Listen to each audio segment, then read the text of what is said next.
Pencinta Mutiara Sabda yang terkasih, salam damai sejahtera bagimu sekalian. Semoga kabar baik selalu memenuhi dan menyertai hidupmu.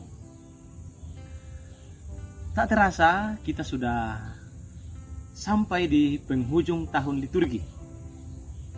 Kita akan masuk dalam tahun liturgi yang baru. Dan sepanjang tahun yang lalu, bahkan tahun ini, ada banyak pergulatan iman yang telah kita lalui, baik itu secara pribadi, komunitas, maupun secara global.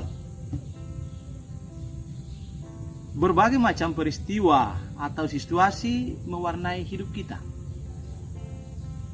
Secara global, kita masih ada dalam pandemi, atau boleh dikatakan ada dalam endemi COVID-19. Semua manusia mengalami dampak, baik secara langsung maupun tidak langsung. Ada banyak yang kehilangan anggota keluarga. Ada banyak kesulitan yang dimunculkan, baik itu secara langsung maupun kesulitan ikutan. Dan wabah ini sungguh-sungguh menggoncang kehidupan. Selain itu, kita juga dihadapkan dengan berbagai macam kisah pilu sepanjang tahun ini. Berhadapan dengan situasi ini ada banyak reaksi. Ada yang menerima situasi ini dengan pasrah, tetapi ada juga yang berjuang untuk melawan situasi ini. Ada yang masa bodoh. Namun ada juga yang menabur harapan dan mengajak setiap orang untuk bersikap bijak menghadapi situasi ini dan menjalaninya. Dalam bacaan Injil yang kita renungkan bersama hari ini, yaitu Injil Markus bab 13 ayat 24-32, ditampilkan bagi kita bagian dari khotbah Yesus tentang akhir zaman. Di sana digambarkan apa yang akan terjadi. Kedatangan manusia dalam kuasa dan kemuliaannya setelah segala kekacauan. Di sana ditampilkan kekacauan itu berupa siksaan dan keruntuhan dunia lama.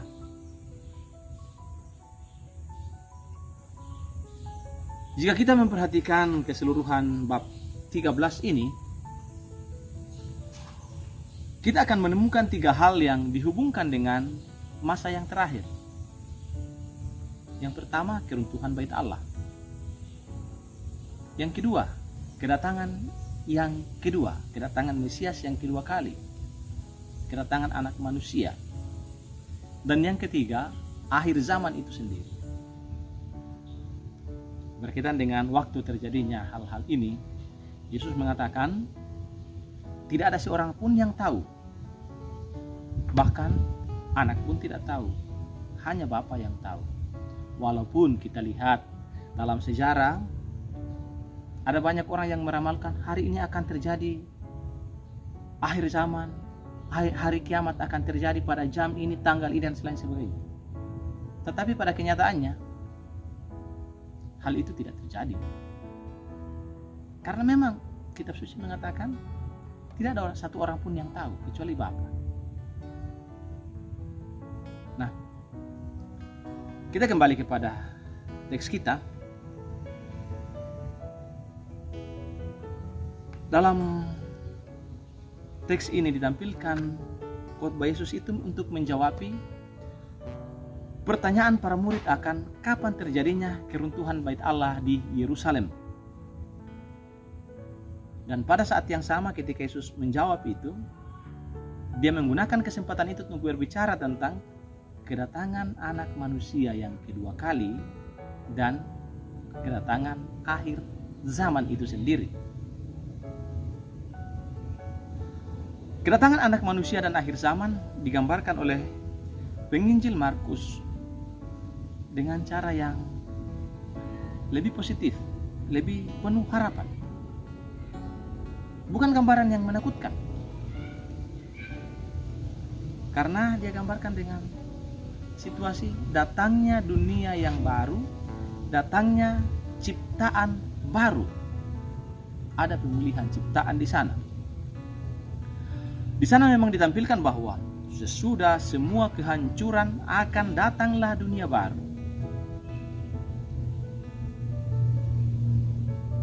Anak manusia datang dalam awan-awan dengan segala kekuasaan dan kemuliaannya. Ditampilkan juga di sana tentang pencarian mulia bagi orang-orang yang terpilih. Datangnya musim yang baru, di mana pohon ara bertunas kembali. Suatu gambaran akan ciptaan baru, akan kehidupan yang baru.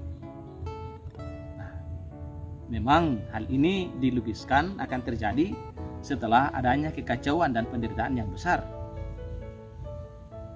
Tetapi tampak dengan jelas di sana bahwa penderitaan dan kekacauan itu bukanlah akhir dari segalanya.